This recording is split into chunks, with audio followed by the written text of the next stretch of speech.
گوشه بعدی اوج هست که اولش گلیساندو داریم، علامت اون فای سوری بود و سول دیز. با هم دیگه با سرعت پایین میخونیم، بعد سرعت رو میبریم بالاتر. لا لا ره دو ره دو سی دو سی لا سی لا سو لا سی لا سی دو ره دو ره دو. نوتای اینجوری رو اول میتونید بارشای جدا بزنید که دستتون جا بیفته. تو ویدیو قبلی هم تاکید کردم. گلیساندو لا ره لا، دست از بالا جمع شه به سمت ره. لا ره دو ره دو. اول آرشای جدا. سی دو سی لا سی لا سو لا سی لا سی دو ره دو. جدا یکم تندتر. حالا میتونیم سه تا بذاریم اول، یعنی سی دو سی لا سی لا سو لا سی لا سی دو ره دو. دوباره ستایی. شش تایی. سی دو سی لا سی لا سو لا سی لا سی دو ره دو.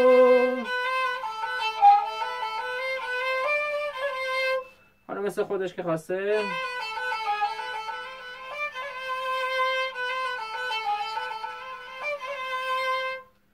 قسمت بعدی سی دو ره می ره دو سی دو سی لا سی لا سی دو سی لا سی دو ره دو سی لا سو لا. اول جدا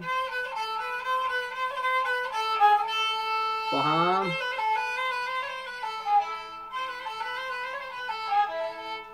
سر همه اون.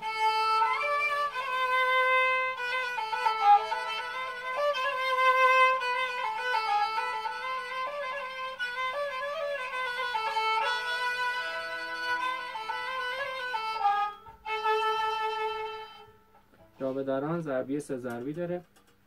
سه هشتم میزانیه که سه تا چنگ داخلش وجود داره و اینکه اینجا به اندازه یه دونه چنگ داریم، یعنی دو تا چنگ اولیمون نیست و اینکه سکوته. پس از شماره 3 یعنی میشماریم 1 2 3 1 2 3. اینجا از شماره 3 باید بزنیم. هر دو تا دو تا چنگ برابر یه شماره. 1 2 3 رو اجرا می‌کنیم.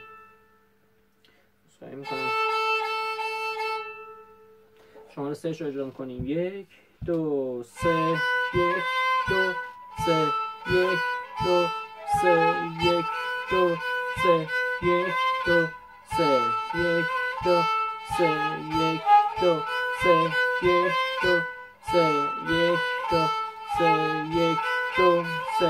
1 2 3 1 2 3 1 2 3 2 2 3 1 2 3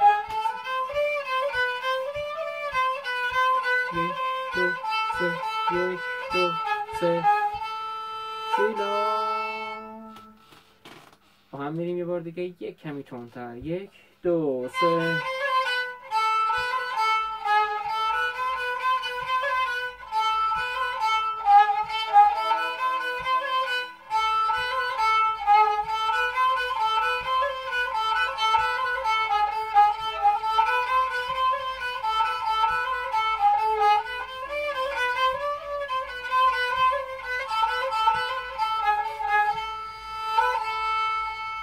میتونید اینجا رو دوبل هم بزنید، یعنی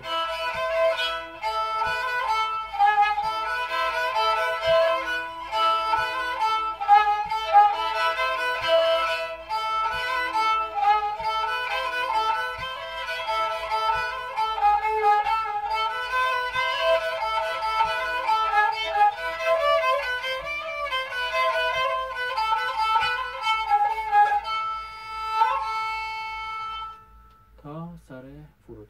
توی ویدیوی قبلی هم تاکید کردیم، بازم میگیم هدف از تولید این ویدیوها کمک و خدمت اون دسته عزیزانی است که دسترسی معلم و کلاس ندارن و هیچ گونه هدف دیگه ادعای دیگه پشت این ویدیوها نیست. اگر سوالی رازی بود با موبایل من 912 28 97 با شما تلفن اول ویدیو تماس بگیرید و کمال میل در خدمتتون خواهم بود.